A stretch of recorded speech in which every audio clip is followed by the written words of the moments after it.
اللہ آپ کو مجھے بار بار مدینہ پاک کی حاضری نصیب فرمائے۔ نبی پاک علیہ الصلوۃ والسلام، سبحان اللہ، آقا کے معجزات میں سے یہ معجزات ہے کہ جب نبی پاک مدینہ منورہ میں یا مکہ پاک میں سڑکوں پر کسی کے شاہراہ پر تشریف لے جاتے تو آس پاس کے پتھر نبی پاک کو سلام کیا کرتے۔ احد پہاڑ کے متعلق آقا نے فرمایا احد پہاڑ ہم سے محبت کرتا ہے، ہم اس سے محبت فرماتے ہیں۔ اب پہاڑ نبی پاک سے محبت کرتا ہے، اور یہ کیسا خوبصورت پہاڑ ہے کہ نبی پاک علیہ الصلوۃ والسلام نے فرمایا کہ احد میرے ساتھ جنت میں جائے گا۔ اب یہاں علماء نے اور خوبصورت بات کی کہ پہاڑ نبی پاک سے محبت کرے تو جنت میں جائے، تو جب امتی محبت کرے تو اس کا تو عالم ہی کچھ اور ہوگا نا۔ تو محبت رسول یہ جنت میں جانے کا سبب ہے۔ مگر جو ہمارا ٹاپک ہے کہ اللہ کی عطا سے یہ پہاڑ، یہ پتھر بھی رب کی تسبیح کرتے ہیں، ان میں بھی شعور ہوتا ہے۔ اللہ اکبر۔ اور احد کے پہاڑ کی تو یہ فضیلت ہے کہ ایک جگہ نبی پاک علیہ الصلوۃ والسلام نے فرمایا جب تم احد پہاڑ کے پاس آؤ فَكُلُوا مِن شَجَرِهِ، اس پر اگنے والے درخت کے پتے بطور تبرک کھا لیا کرو ہے۔ اور پھر فرمایا اگرچہ احد پہاڑ پر اگنے والے درخت کے صرف کانٹے ہی ملے، اگر پتے نہ ملے تو کانٹے چبا لیا کرو۔ اب یہاں تبرک کی دلیل بھی ملتی ہے، بھائی کانٹا کھانے سے کیا فائدہ ہوگا، پتا کھانے سے کیا فائدہ ہوگا، مگر چونکہ یہ جنتی پہاڑ ہے تو آقا نے فرمایا اس سے کچھ نہ کچھ کھا لیا کرو، تبرک لیا کرو۔ اب پہاڑ مبارک کیسے ہو گیا کہ یہ پہاڑ نبی پاک سے محبت کرنے والا ہے۔ تو ہم دوبارہ آتے ہیں پیارے اسلامی بھائیوں کہ ایک تو ہم نے یہ سنا قرآن کہتا ہے کہ کچھ پہاڑ پھٹ پڑتے ہیں، کچھ میں سے نہریں جاری ہوتی ہیں، کچھ سے پانی جاری ہوتی ہے، کچھ خوف خدا سے گر پڑتے ہیں۔ ایک بار امام ابو القاسم کشیری رحمۃ اللہ تعالیٰ لکھتے ہیں کہ اللہ پاک کے ایک نبی کہیں سے گزر رہے تھے، آپ نے ایک چھوٹا سا پتھر دیکھا مگر اس چھوٹے سے پتھر سے مسلسل پانی بہہ رہا تھا۔ آپ بڑے حیران ہوئے، اللہ پاک نے اس پتھر کو بولنے کی طاقت عطا فرمائی، اور پتھر کہتا ہے کہ اے اللہ پاک کے نبی، جب سے میں نے سنا ہے معلوم ہوا ہے کہ جہنم کا ایندھن آدمی اور پتھر ہیں۔ قرآن کہتا ہے نا اے ایمان والو اپنے آپ کو اپنے گھر والوں کو جہنم کی آگ سے بچاؤ جس کا ایندھن آدمی اور پتھر ہے۔ تو ہم آدمیوں پر تو پتہ نہیں اثر ہوا نہیں ہوا، وہ پتھر کہتا ہے جب سے مجھے معلوم ہوا ہے کہ جہنم میں پتھر ڈالے جائیں گے جب سے میں رو رہا ہوں، جب سے خوف خدا کی حالت سے میری حالت بری ہے، اور یہ جو میرے اندر سے آپ پانی نکلتا دیکھ رہے ہیں یہ خوف خدا کے باعث ہے۔ آپ اللہ کے نبی تھے، آپ نے اللہ کی بارگاہ میں دعا کی اور اللہ پاک نے یا اللہ اس پتھر کو جہنم سے محفوظ فرما دے، دعا قبول ہو گئی۔ آپ چلے گئے کہیں، واپس آئے تو پھر اس پتھر سے پانی نکل رہا تھا۔ تو آپ نے کہا کہ اب تو تمہیں جہنم سے آزادی کی خوشخبری مل گئی، پھر کیوں رو رہے ہو؟ پتھر کو اللہ نے پھر قوت گویائی دی، کہتا ہے ذالک کان بکاء الحزن والخوف وہذا بکاء الشکر والسرور۔ کہتے حضور پہلے جو آنسو تھے وہ غم اور تکلیف کے تھے، اب جو آنسو ہیں وہ خوشی کے آنسو ہیں کہ اللہ نے جہنم سے آزاد کر دیا۔ تو یہ اللہ کی مخلوقات ہیں، اللہ پاک، یہ دنیا میں ہر طرف رب کا ذکر ہو رہا ہے، یہ اشرف المخلوقات کہلانے والا ہی غافل ہو جاتا ہے، حالانکہ ہم مجھے اور آپ کو بنایا ہی اللہ کی عبادت کے لیے۔ دیکھیں نا، ہر چیز کے بارے میں ہم یہ جاننے کی کوشش کرتے ہیں what is the reason of the creation. Mobile کیوں بنا ہے؟ بات کرنے کے لیے بنا، اگر اس میں بات کرنے کی صلاحیت ختم ہو جائے، کوئی فنکشن نہ چلے، کیا کریں گے؟ موبائل کا گاربیج کر دیں گے نا۔ پین کیوں چلتا ہے؟ پین کیوں بنا؟ لکھنے کے لیے، لکھنا ہی نا، انک ختم ہو جائے کیا کرتے ہو؟ پھر بھی لگاتے ہو، پھینک دیتے ہیں۔ جو چیز جس لیے بنائی گئی اگر وہ کام نہ کرے تو اسے ڈسپوز کر دیا جاتا ہے۔ ہمیں کیوں بنایا گیا ہے؟ کبھی سوچا آپ نے؟ قرآن بتائے گا نا، ہمیں بنایا اللہ نے، تو اللہ ہی فرمائے گا نا کیوں بنایا، واٹ از دا ریزن۔ قرآن میں رب فرماتا ہے وَمَا خَلَقْتُ الْجِنَّ وَالْإِنسَ إِلَّا لِيَعْبُدُونِ، ہم نے نہیں بنایا انسان اور جنات کو، بس there is only one reason إِلَّا لِيَعْبُدُونَ، ہم نے اپنی عبادت کے لیے بنایا۔ یعنی میں اور آپ بنے اللہ کی عبادت کے لیے، کام کچھ اور کر رہے ہیں۔ نمازیں ہماری قضا ہو رہی ہیں، روزے بہت بڑی تعداد میں لوگ نہیں رکھ رہے، اللہ کی عبادت سے دور، حالانکہ بنایا اس لیے گیا ہے۔ اور یہ پتھر کا واقعہ آپ نے سنا کہ یہ اس لیے رو رہا ہے کہ کہیں جہنم میں ڈال نہ دیا جائے۔ کبھی ہمارے آنسو بہے، کبھی ہمیں یہ خیال آیا کہ کہیں مجھے جہنم میں نہ ڈال دیا جائے، کہیں مجھے ایندھن نہ بنا دیا جائے جہنم کا۔ اللہ اکبر۔ اب آئیے بیان میں جیسے میں نے شروع میں کہا کہ ایک بیماری کا ذکر ہوگا، اللہ اس بیماری سے بچائے، اور وہ بیماری ہے دل کی سختی۔ کیا کہا قرآن نے؟ ثم قست قلوبکم من بعد ذلک فہی کالحجارۃ او اشد قسوا، پھر اس کے بعد تمہارے دل سخت ہو گئے تو وہ پتھروں کی طرح ہیں، بلکہ ان سے بھی زیادہ ہیں۔ اب دل کتنا اہمیت، کتنا امپورٹنٹ پارٹ ہے ہماری باڈی کا۔ پیارے آقا علیہ الصلوۃ والسلام حدیث پاک میں ایک جگہ ارشاد فرماتے ہیں جسم میں ایک خون کا لوتھڑا ہے، وہ ٹھیک ہو جائے سارا جسم ٹھیک ہو جائے گا، اور جب وہ لوتھڑا بگڑ جائے نا تو سارا جسم بگڑ جاتا ہے۔ اور سن لو، وہ لوتھڑا، وہ پارٹ آف دا باڈی بدعہ کیا ہے؟ وہ قلب ہے، وہ دل ہے۔ تو دل کا خیال میڈیکلی تو لوگ رکھ رہے ہیں، یار کولیسٹرول نہ ہو جائے، ہارٹ اٹیک نہ ہو جائے، بلڈ پریشر نہ ہو جائے، والوز بند نہ ہو جائیں، وینز کھلی رہیں، بڑا خیال ہے۔ ٹھیک ہے، یہ تو ظاہری اس دل کی کیفیت ہے نا، مگر اگر اس دل میں ایمان ہی نہ ہو، اس دل میں معاذ اللہ سختی آ جائے، ہدایت کی کوئی بات ہی اثر نہ کرے، یہ دل معاذ اللہ غیبت، چغلی، بغض، کینہ، تکبر اور برائیوں کی آماجگاہ بن جائے تو یہ تو برباد کر دے گا نا، ایمان برباد کر دے گا۔ ہمیں جان لینے والے مرض کا ڈر ہے، ہم ڈسکس بھی کرتے ہیں، ڈاکٹر کے پاس بھی جاتے ہیں، ٹیسٹ بھی کراتے ہیں، جناب بتائیں ہارٹ اٹیک نہ ہو، میری باڈی ٹھیک رہے، کتنی ایکسرسائز کرنی ہے، everybody talk about it. وہ کیوں؟ کہ جان چلی جائے گی نا۔ مگر مجھے بتاؤ، جان جانا زیادہ خطرناک ہے یا ایمان جانا زیادہ خطرناک ہے؟ جان تو ویسے ہی جانی ہے، آج نہیں تو کل چلی جائے گی، مرنا تو ہے ہی، اس سے تو کوئی نہیں بچ سکتا، مگر ایمان سلامت لے کر قبر میں جانا یہ زیادہ ضروری ہے نا۔ تو یہ حدیث بھی بتا رہی ہے، قرآن کی آیتیں بھی بتا رہی ہیں کہ دل صاف ہونا چاہیے، دل اللہ کی رحمتوں کے نزول کی جگہ ہونی چاہیے، مگر جن کے دل سخت ہو گئے ہیں وہ غور کریں۔ اب آئیے میرے پیارے اسلامی بھائیوں، حدیث پاک، یہ دل کی سختی سزا کتنی بڑی ہے۔ اللہ کے نبی علیہ الصلوۃ والسلام فرماتے، ترمذی شریف کی حدیث ہے، ان ابعد الناس من اللہ قلب القاسی، فرماتے سخت دل والا سب سے بڑھ کر اللہ سے دور ہے۔ Nobody talk about it، کوئی بات ہی نہیں کرتا، ارے دل سخت ہے، یہ دل نرم ہے۔ اگر دل سخت ہو گیا نا تو پھر اللہ سے سب سے زیادہ دور وہ ہو جائے گا۔ حضرت مالک بن دینار جیسی عظیم ہستی کا فرمان سنو، فرماتے بندوں کو جو سزائیں دی جاتی ہیں ان میں سب سے بڑی سزا یہ ہے کہ بندے کا دل سخت کر دیا جاتا ہے۔ ہائے ہائے، نہ نماز میں دل لگے، نہ تلاوت میں دل لگے، نہ دعا میں آنسو بہیں ہیں، نہ ہدایت کی بات اچھی لگے، لوگ نعتیں سن کر رو رہے ہوتے ہیں اور ہم کہتے ہیں بند کرو یار، مزہ نہیں آ رہا، یعنی کوئی اچھی بات دل پر اثر نہیں کر رہی، تو چیک کرو کہ یار یہ دل سخت تو نہیں ہو گیا، دروازہ تو بند نہیں ہو گیا۔ یہ سب سے بڑی سزا ہے۔ حضرت مالک بن دینار کہتے ہیں بندے کو جو سب سے بڑی سزا دی جاتی ہے وہ اس کا دل سخت ہو جاتا ہے۔ کسی مسلمان کو تکلیف میں دیکھ کر ہمیں تکلیف محسوس کیوں نہیں ہو رہی ہے؟ کوئی بیچارہ غریب پریشان ہے، اس کو دیکھ کر مجھے فیل کیوں نہیں ہو رہا؟ اگر ہو رہا ہے اللہ کا شکر ادا کریں، اگر مسجد میں آنے کو جی چاہتا ہے اللہ کا شکر ادا کریں، اور مسجد میں آ کر بھاگنے کو جی چاہتا ہے، there is something wrong in your heart۔ اس سے بڑھ کر رحمتوں والی جگہ کون سی ہے؟ ہونا کیا چاہیے؟ اللہ کے گھر میں آؤ تو پیس، سکون، مزہ آ جائے، مگر کچھ لوگ مسجد میں آ کر بھی بے چین، آخر میں آئیں گے سب سے پہلے جانے کی کریں گے۔ خود سوچئے کیوں مجھے بے چینی ہوتی ہے؟ موبائل پر گھنٹوں بیٹھ جاؤں گا، دوست کے ساتھ چائے پینے گھنٹوں بیٹھ جاؤں گا، اللہ کے گھر میں مجھے تکلیف کیوں ہو رہی ہوتی ہے؟ جب تک بیماری کو ڈائگنوس نہیں کریں گے نا پھر حل نہیں ہوگا۔ آج میں آپ کو علاج بھی بتاؤں گا۔ اب آئیے دل کی سختی کے اسباب، واٹ از دا ریزن؟ نبی پاک علیہ الصلوۃ والسلام فرماتے ہیں ذکر اللہ کے علاوہ زیادہ کلام نہ کرو، بے شک زیادہ باتیں کرنا دل کو سخت کر دیتا ہے۔ یہ بہت جو بولتے رہتے ہیں نا، بہت بولتے رہتے ہیں، زیادہ باتیں نہیں، قلیل الکلام، اللہ کا ذکر کریں، تلاوت کریں، کم بولیں، کیونکہ زیادہ بولنے والا غلطیاں بھی زیادہ کرتا ہے نا، جھوٹ بھی نکل جائے گا، غیبت بھی نکل جائے گی، دل آزاری بھی ہو جائے گی، معاذ اللہ احساس نہیں ہوگا، علم نہیں ہوگا تو کلمہ کفر بھی نکل جائے گا۔ کم بولیں، سوچ کے بولیں۔ ایک جملہ سنا ہوگا آپ نے، پہلے تولو بعد میں بولو۔ ہم بول کے تول رہے ہوتے ہیں، پھر پچھتا رہے ہوتے ہیں، یار نہیں بولنا تھا، یار کیا بول دیا، یار مسئلہ ہو گیا، جھگڑا ہو۔ پہلے سوچ لیتے ہیں نا۔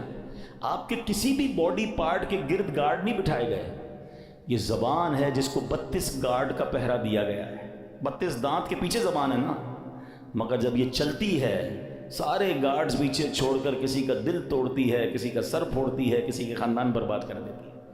سوچئے زیادہ بولنا دل کو سخت کر دیتا ہے، یوں ہی زیادہ ہنسنے سے بھی دل سخت ہو جاتا ہے۔ حدیث پاک میں ہے ان کثرت الضحک تمیت القلب، بے شک زیادہ ہنسنا دل کو مردہ کر دیتا ہے۔ ہر وقت ہنسی مذاق، کچھ لوگ ہوتے ہیں جن کا کام ہی ہوتا ہے، تو ہر وقت نہیں ہوتا، کبھی کبھی مزاح کرنا اور ہے، مگر ہنسی مذاق میں بھی دل آزاری کی اجازت نہیں ہے نا۔ آپ مسکرانے والی بات کریں اچھی بات ہے، لیکن ہر وقت ایک ہی کام میں لگے ہوئے ہیں اور پھر جھوٹ بول بول کے ہنسا رہے ہیں، یہ دل کو مردہ کر دیتا ہے۔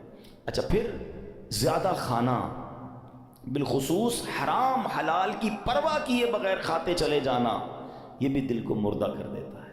تو اللہ کرے کہ یہ بھی ہمیں سمجھ آ جائے۔ آپ جب بھی دیکھ لیں آپ زیادہ کھائیں گے، آپ کو عبادت کو جی نہیں چاہے گا، آپ کو نیند آنے لگے گی، سستی ہو جائے گی۔ رمضانوں میں لوگ زیادہ عبادت کرتے ہیں، جو کم کھاتے ہیں آپ دیکھیں وہ عبادت زیادہ کر رہے ہوں گے۔ تو کم کھانا، اور حرام سے تو پہلے ہی بچنا ہے، حلال ہی کھانا ہے۔ اور دل کو سب سے زیادہ جو نقصان دینے والی چیز ہے نا، موسٹ ڈینجرس، وہ ہے گناہ۔ گناہ کا جو سائیڈ ایفیکٹ ہے نا، جو گناہ چھوٹا ہو یا بڑا، جتنا بڑا گناہ ہوگا وہ اتنا دل کو افیکٹ کرے گا، مگر ہر گناہ دل کو ڈیمیج ضرور کرتا ہے، اس میں روحانیت کم کرتا ہے، اس کے اندر یوں سمجھیے برائی، جیسے جیسے برائی کرتا جائے گا، پھر کچھ لوگوں کی کنٹینیو عادت ہوتی ہے برائی کی، وہ دل کو سخت کر دیتی ہے۔ تو اے میرے پیارے اسلامی بھائیوں، قرآن کیا کہتا ہے؟ بل ران علی قلوبہم ما کانوا یکسبون، بلکہ ان کے کمائے ہوئے اعمال نے ان کے دلوں پر زنگ چڑھا دیا۔ قرآن کہہ رہا ہے زنگ چڑھ جاتا ہے، اپنے اعمال جو ہیں برے اعمال دلوں پر زنگ چڑھا دیتے ہیں۔ اب یہ تو ہو رہا ہے، ہم تو کر رہے ہیں، اب حل کیا ہے؟ دل صاف کیسے ہوگا، دل نرم کیسے ہوگا؟ آئیے آج اس کا نسخہ بھی لے لیجیے، اور وہ بھی انشاءاللہ حدیث پاک سے ہی پیش کروں گا۔ اللہ کے نبی علیہ الصلوۃ والسلام فرماتے ہیں کہ بے شک جیسے لوہے پر زنگ چڑھتا ہے، ایسے ہی دل بھی زنگ آلود ہو جاتے ہیں۔ عرض کی گئی یا رسول اللہ صلی اللہ تعالی علیہ وسلم، دل کے زنگ کا علاج کیا ہے؟ ارشاد فرمایا موت کو کثرت سے یاد کرنا اور ذکر اللہ کی کثرت کرنا۔ اللہ کا ذکر یہ دل کا زنگ دور کرتا ہے، تلاوت قرآن یہ دل کا زنگ دور۔ آپ کو کبھی کبھی مزہ نہیں آئے گا، یہ بھی میں آپ کو بتا دیتا ہوں، پہلے سے بتا دیتا ہوں کہ جس کے دل میں پرابلم ہوتی ہے نا، وہ جیسے ہی ذکر اللہ کرے گا اس کو نیند آنے لگے گی، تلاوت کرے گا بوریت شروع ہو جائے گی، مسجد میں آئے گا ٹینشن شروع ہو جائے گی۔ اب آپ کو میں ایک فارمولہ دے دیتا ہوں، پہلے ذہن بنا لیں کہ مجھے دل صاف کرنا ہے، مجھے گناہوں کا یہ زنگ اتارنا ہے، مجھے اللہ کی معرفت اپنے دل میں چاہیے۔ تو اب حل کیا ہوگا؟ اب اس کو دنیا کی اگزامپل سے سمجھاتا ہوں۔ مثال کے طور پہ کسی کو بخار ہو جائے اور کوئی وائرس لگ جائے، کھانا اچھا نہیں لگے گا، پانی اچھا نہیں لگے گا، چائے اچھی نہیں لگے گی، جوس اچھا، گھر والے بیچارے سوپ بنا کے دیں گے، نہیں کھانا ہے، منہ کڑوا ہو جاتا ہے۔ آپ کیا کرتے ہیں؟ اچھا نہیں لگتا پھر بھی کھاتے ہیں۔ آپ کو یہ پتا ہے بیک آف دا مائنڈ کہ تھوڑے دنوں کی بات ہے، بلکہ فیملی اچھی نہیں لگتی، بچے اچھے نہیں لگتے، جب بندہ بیمار ہوتا ہے تو ہم بچوں کو گھر سے تو نہیں نکال دیتے، ہمیں پتا ہے طبیعت میری خراب ہے۔ تھوڑے دن کے بعد جیسے ہی بیماری ہٹے گی، کھانا بھی اچھا لگے گا، بچے بھی اچھے لگیں گے، ماحول سارا ٹھیک ہو جائے گا۔ پرابلم میرے اندر ہے، ہم کنٹینیو کھاتے ہیں۔ بالکل اسی طرح جب آپ کو ذکر الہی میں مزہ نہ آئے، تلاوت میں لطف نہ آئے، درود پاک میں وہ جو چاشنی ہے نہیں مل رہی، سجدوں کی لذت نہیں مل رہی، بھاگ نہیں جانا مسجد چھوڑ کے، عبادت کرنا چھوڑ نہ دیں، تسبیح رکھ مت دیجیے گا۔ یہ بیماری ہے جو آپ کو نہیں کرنے دے رہی، آپ کنٹینیو کرتے رہیں، ایک وقت آئے گا دل کا زنگ دور ہوگا، ہر ذکر الہی آپ کو مزہ دینے لگے گا، ہر سجدے میں آپ کو معرفت ملنے لگے گی، ہر تلاوت کا ذوق آپ کو ملتا رہے گا، آپ دعا کے لیے ہاتھ اٹھائیں گے، آپ کے آنسو بہنا شروع ہو جائیں گے، کیونکہ اس ٹائم تک آپ کو یہ کرنا پڑے گا تاکہ یہ دل کا زنگ دور ہو جائے۔ اور جب اللہ کے نبی نے فرما دیا ہے کہ موت کو کثرت سے یاد کرنا اور ذکر الہی دلوں کے زنگ کو دور کرتا ہے، ایک اور پرابلم یہ ہے ہم موت بلائے بیٹھے ہیں، ہمارے سامنے جنازے اٹھ رہے ہیں، ہمارے سامنے لوگ دنیا سے جا رہے ہیں، ہم قبرستان جاتے ہیں، وہاں بھی لوگ فون پہ مستی مذاق کر رہے ہوتے ہیں۔ ارے پہلے کا دور کیسا تھا؟ جب جنازہ ہوتا تھا نا، میت کے رشتہ دار کو ڈھونڈنا مشکل ہو جاتا تھا، لوگ کہتے کیسے ڈھونڈے، سارے رو رہے ہیں، اور سب کیوں روتے تھے؟ ان کو میت سے اتنا پیار نہیں ہوتا تھا، سب کو اپنی موت یاد آتی تھی، وہ قبرستان دیکھ کر سمجھ جاتے تھے کہ ہم نے جانا ہے، مگر ہم موت بھلائے بیٹھے ہیں۔ کبھی کبھی ان چیزوں کو یاد کرنا چاہیے۔ آگے سنیے، ایک مرتبہ ایک عورت بی بی عائشہ صدیقہ رضی اللہ تعالیٰ عنہ کی خدمت میں حاضر ہوئی، دل کی سختی کی شکایت کی۔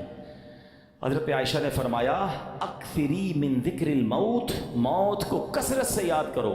چند دن کے بعد وہ عورت آئی اور بی بی عائشہ کا شکریہ ادا کرتی ہیں، کہتی ہیں جب سے میں نے موت کو یاد کرنا شروع کیا، یہ بات رنگ لائی ہے، میری دل کی سختی دور ہو گئی ہے، تو کاش ہمیں یاد آئے، کبھی کبھی ویسے ہی قبرستان چکر لگا لیا کریں، دعا پڑھنے چلے جائیں، اندازہ ہو کہ دیکھو کون کون چلا گیا، کسی کا بڑا محل تھا، کسی کا ڈیفینس میں بنگلہ تھا، ڈیفینس کے قبرستان ہی چلے جائیں تو ڈیفینس میں رہنے والی وہاں تدفین ہے نا۔ ایک اور چیز سمجھا کریں آپ، دنیا میں اور آپ ایک سیکوینس کے ذریعے آئے، پہلے میرے دادا آئے، پھر میرے والد آئے، پھر میں آیا، پھر میرے بچے آئے، پھر ان کے بچے، یہ سیکوینس ہے نا۔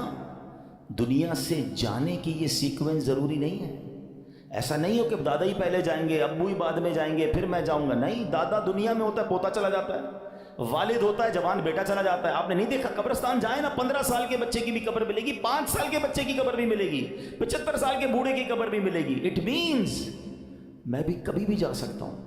اچھا، ہم میں سے کئیوں کو قبرستان کی دعا یاد ہوگی، کتنی میننگ فل دعا ہے، مگر سمجھے تو نا کیا دعا ہے؟ السلام علیکم یا اہل القبور یغفر اللہ لنا ولکم وانتم سلفنا ونحن بالاثر۔ مشکات شریف حدیث کی دعا ہے، پیارے آقا یہ دعا کیا کرتے۔ معنی کیا ہے؟ السلام علیکم یا اہل القبور، اے قبر والو تم پر سلامتی ہو۔ پھر کیا فرمایا؟ یغفر اللہ لنا ولکم، اللہ تمہاری اور ہماری مغفرت فرمائے۔ مگر جو اگلا جملہ ہے نا، انتم سلفنا ونحن بالاثر، تم پہلے چلے گئے ہو، ہم بعد میں آنے والے ہیں۔ کاش یہ بات سمجھ آ جائے کہ میرا ٹھکانہ وہی ہے، جانا ادھر ہی ہے، کون سی ترم خانی کام آئے گی، کون سا جاہو جلال کام آئے گا، کون سے پیسے کام آئیں گے، کون سی پراپرٹی کام آئے گی، سب کچھ ادھر رہ جائے گا، اعمال کام آئیں گے۔ 2 گز کی قبر ہے، اربوں پتی کو بھی لٹھے کا کفن ہے، اور فٹ پاتھ پر مرنے والے کو بھی وہی کفن ہے۔ یہ میرا لباس ہوگا، یہ میری قبر ہوگی۔ تو موت کو کثرت سے یاد کرنا یہ دل کو نرم کر دیتا ہے، یہ اس دل کی سختی کو دور کرتا ہے۔ اللہ اکبر۔ اے میرے پیارے اسلامی بھائیو، اسی طرح اللہ والوں کی جو نگاہ ہوتی ہے نا، ہاں وہ کہتے ہیں نا، یک زبانہ صحبت با اولیاء بہتر از 100 سالہ طاعت بے ریا۔ سینکڑوں سال کی بے ریا عبادت ایک طرف، کسی ولی کامل کی صحبت ایک طرف۔ اللہ والوں کی صحبت میں بیٹھے، ان کی نگاہ سے، ان کی صحبت سے دل کا زنگ اتر جاتا ہے۔ ہاں اسی طرح علماء کہتے ہیں اللہ والوں کی دشمنی جو ہے نا، کسی اللہ والے کی گستاخی، چاہے گناہ تھوڑا تھوڑا کر کے دل سخت کرتا ہے، یہ وہ گناہ ہے جو ڈائریکٹ دل کو سخت کر دیتا ہے، دل بالکل مردہ ہو جاتا ہے جو اللہ کے ولی سے دشمنی کرتا ہے۔